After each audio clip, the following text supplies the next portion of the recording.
Ina ni Bea Alonzo isiniwalat na kung bakit naghiwalay si Bea at Dominic Roque.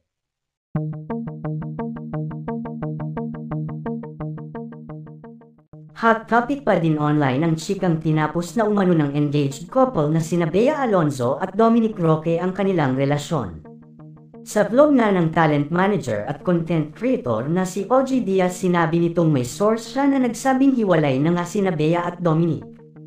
Nagsimulang pag-usapan ng dalawa nang napansin ng netizens na hindi nasuot ni Bea ang engagement ring na bigay sa kanya ni Dom, kaya't kanya-kanyang hulaan na hindi na matutuloy ang kasal nila.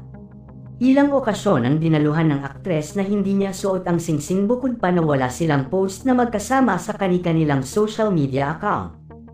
Samantala, may lumabas pang espekulasyon ng mga netizen patungkol sa nasabing isyu ng hiwalayang Dominic at Bea. Ayon sa chika, tila nasa aktres na si Bea Alonzo ang problema kung kaya't inuurong na ni Dominic Roque ang kanilang kasal.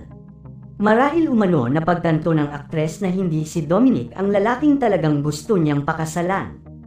Maraming nag-comment sa isyu ng hiwalayan ng engaged couple at may ilang nagsabi na baka raw may kinalaman ito sa usaping prenup agreement.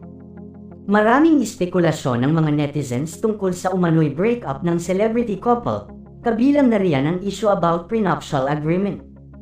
Ayon kasi sa aming nakalap na impormasyon ay nakialam na umano ang pamilya ni Bea Alonzo nang hindi pumayag si Dominic Roque sa naging desisyon ng aktres na magkaroon sila ng prenuptial agreement.